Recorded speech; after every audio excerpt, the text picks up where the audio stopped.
Идем, да. Ну что, всем привет. Друзья, мы в Питере. Приехали из нашего замечательного волшебного полуострова в Питер. И, естественно, не буду вам показывать всю нашу эту культурную программу. Канал не об этом. Мы приехали на уделку. Отправляемся на удельный рынок. Все знают, что это такое. Ну, как бы то ни было, мы хотим выцепить фина. Скользко. Мы хотим выцепить фина. Снимаю просто на мобилку. Решил камеру особо не брать. И сейчас я покажу, если не скажут мне спрячь камеру, я покажу, какие тут цены, потому что фина в человеческом состоянии за человеческую цену я выцепить не могу. Очень сложно это сделать. Нет, он стоит много денег. Сейчас мы попробуем для реставрации выцепить что-то интересное. И я попробую это подснять. У нас куча всякого хламья. Подпольная съемка. Цены сумасшедшие на топорике. Это при том на капонину, на гнилье. 1200.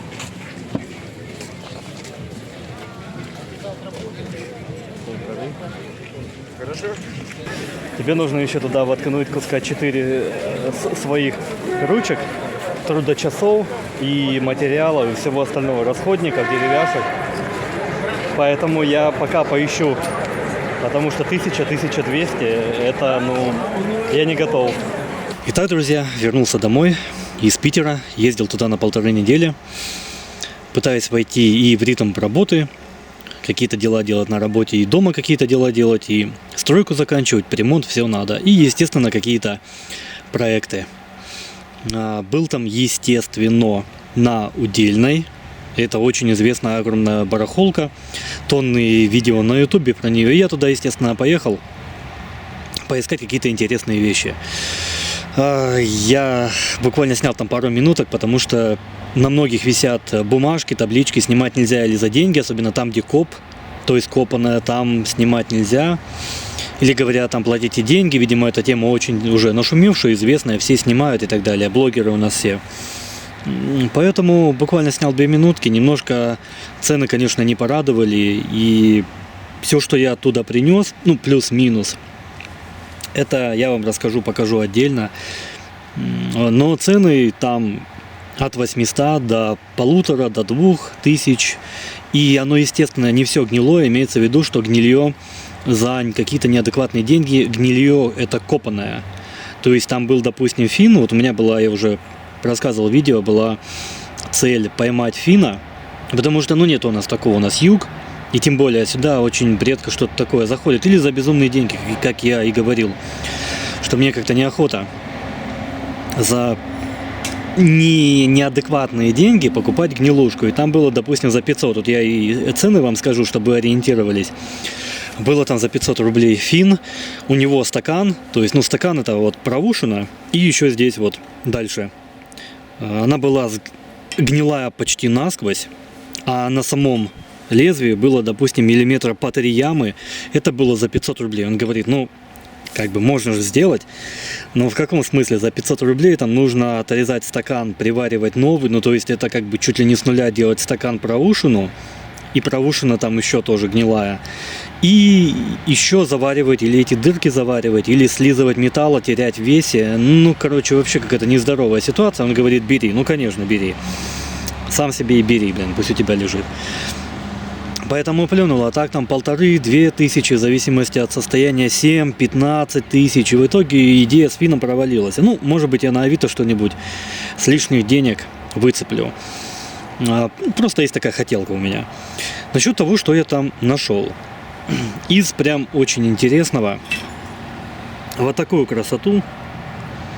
Мне уже подсказали, что это плохо здесь по клейму было. Это ЗИГ. По треугольнику это понятно, что это ЗИГ. И даже буква И читается, и К, все на самом деле есть. Я его почистил, вначале было непонятно. Но я не совсем понимал, что это за тип. Но он очень такой массивный. Это у него тип S2. То есть это сучка-руб. Это сучка-руб. Но я как-то забыл, что есть такие. Да, у ЗИГа такие были. У него очень длинный, кстати, отщеп. Очень ус очень длинный. И вообще он такой массивный, это вот его и шпалотесом называют. То есть вот эту красоту, как по мне, в отличном состоянии я выцепил. То есть цена ему была 500. Как только я это понял, сразу забрал.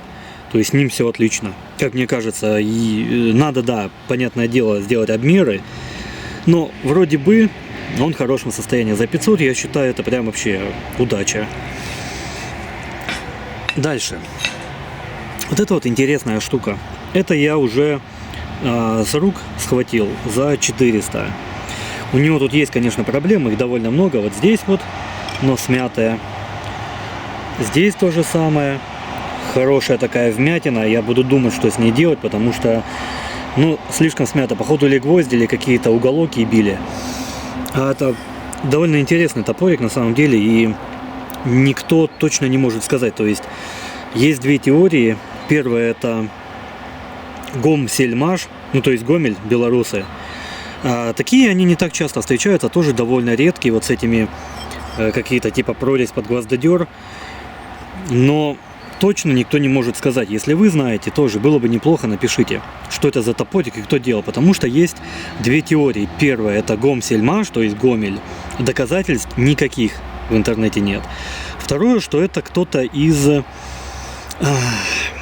Литва или там что-то такое. То есть это прибалты делали. Ну, тоже непонятно.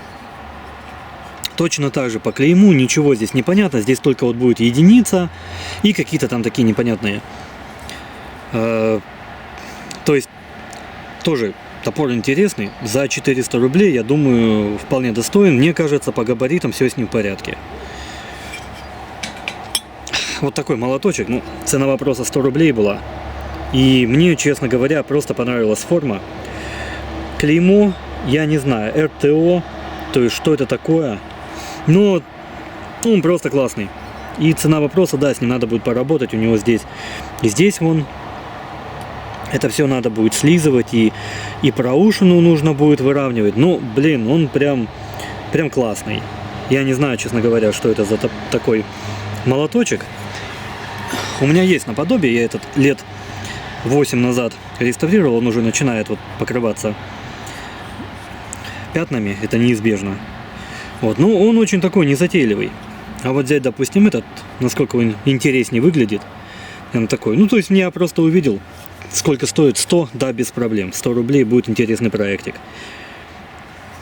И то, что я успел еще до отъезда выцепить, вот такой топорик. И вот снова цена вопроса была 300 рублей, считая за 3 сотни, оно того стоит. Он не уточенный, с ним все в порядке. И самое интересное, опять то, о чем мы с вами много раз говорили. И вот снова шестеренка и головка ключа в ней. Так до сих пор никто и не знает, что это за клеймо. То есть у нас уже два незнакомца, вот они. Никто ничего не может сказать. Но таких топориков у меня уже один я запорол, помните, каюсь. Но он совсем убитый был, прям в хламину. На куски разваливался. И один у меня незаконченный проект, я уже его там потрошу, уже привожу в порядок.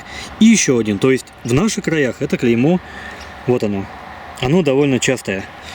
Тоже, если кто-то знает, что это за клеймо, есть какая-то информация, буду рад. Вот. В целом, это 100% до 70-х годов, потому что есть отчеп. То есть все понятно. Классный плотник. Мне кажется, можно с ним тоже будет что-то интересное сделать. Единственное, мне показалось, что он мягковат. Ну, буду разбираться. Возможно, для плотника и не нужна была такая сильная закалка. Тоже такая тема есть. У тех же, допустим, Трудвач, у них многие топорики были мягче по закалке, потому что они плотницкие, и они не так рвали древесину. Это для таких тонких, чистых работ, более чистовых. Возможно, здесь похожая история. То есть у него закалка покажет кислота, но не так сильно закален. Вот такие вот будущие проекты. Как только у нас станет немножко теплее на юге, я думаю, это будет быстрее, то мы с вами будем продолжать приводить в порядок. Спасибо за просмотр, и проекты дальше будут.